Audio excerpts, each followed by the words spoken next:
സ്കൂളുകളിൽ കുട്ടികളെ കൊണ്ട് അധ്യാപകരുടെയും മുതിർന്നവരുടെയും കാൽ കഴുകിച്ചതിൽ അൺഎയ്ഡഡ് സ്കൂളുകൾക്ക് മുന്നറിയിപ്പുമായി മന്ത്രി വി ശിവൻകുട്ടി. RSS സംരക്ഷണയിൽ കാൽ കഴുകൽ നടത്തിയാൽ സ്കൂളുകൾക്ക് നിയമപരമായി മുന്നോട്ട് പോകാൻ ആകില്ലെന്ന് മന്ത്രി പറഞ്ഞു. NOC നൽകേണ്ടത് സർക്കാരാണെന്ന് ഓർമ്മിക്കണമെന്നും മന്ത്രി. പ്രതിഷേധം ശക്തമാകുന്നതിനിടെ ഗവർണർക്കെതിരെ തിരുവനന്തപുരം സംസ്കൃത കോളേജിൽ SFI പ്രതിഷേധ ബാനർ ഉയർത്തി. സംസ്ഥാനത്തെ വിവിധ അൺഎയ്ഡഡ് സ്കൂളുകളിൽ കുട്ടികളെ കൊണ്ട് അധ്യാപകരുടെ കാൽ കഴുകിപ്പിക്കുകയും പാദപൂജ ചെയ്യിക്കുകയും ചെയ്ത സംഭവങ്ങൾക്ക് പിന്നാലെയാണ് മന്ത്രി വി ശിവൻകുട്ടിയുടെ മുന്നറിയിപ്പ്. ഇത്തരം സംഭവങ്ങൾ ആവർത്തിക്കരുതെന്ന് മന്ത്രി.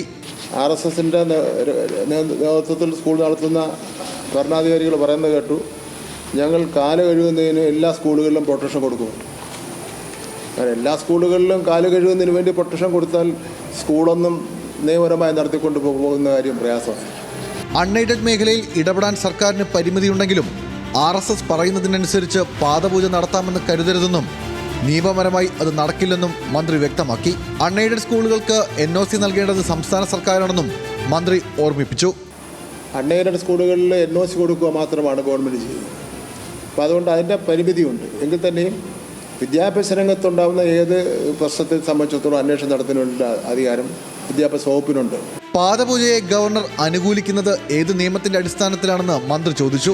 എല്ലാ വിഭാഗത്തിനും സ്വീകാര്യമായ പ്രാർത്ഥനാ ഗീതങ്ങൾ മാത്രം സ്കൂളുകളിൽ ആലപിക്കുന്നതിനെക്കുറിച്ച് സർക്കാർ ആലോചിക്കുമെന്നും വി ശിവൻകുട്ടി പറഞ്ഞു. പാദപൂജ സംസ്കാരത്തിന്റെ ഭാഗമെന്ന ഗവർണറുടെ നിലപാടിനെതിരെ പ്രതിഷേധം ശക്തമാക്കുകയാണ് യുവജന സംഘടനകൾ. പാദപൂജ ചെയ്ത് നേടിയതല്ല, പാടത്ത് പണിമുടക്ക് നടത്തി നേടിയതാണ് വിദ്യാഭ്യാസമെന്ന് തിരുവനന്തപുരം സംസ്കൃത കോളേജിൽ SFI ബാനർ ഉയർത്തി. RSSന്റെ തറവാട്ട് സ്വത്തല്ല രാജ്ഭവൻ എന്ന മറ്റൊരു ബാനറും കോളേജിൽ സ്ഥാപിച്ചിട്ടുണ്ട്. താൽക്കാലിക VC നിയമനത്തിൽ തിരിച്ചടി നേരിട്ട ഗവർണറെ പാദപൂജാ വിവാദത്തിലും ശക്തമായി പ്രതിരോധിക്കാനാണ് ഇടത് സംഘടനകളുടെ നീക്കം. ന്യൂസ് മലയാളം, കണ്ണൂർ.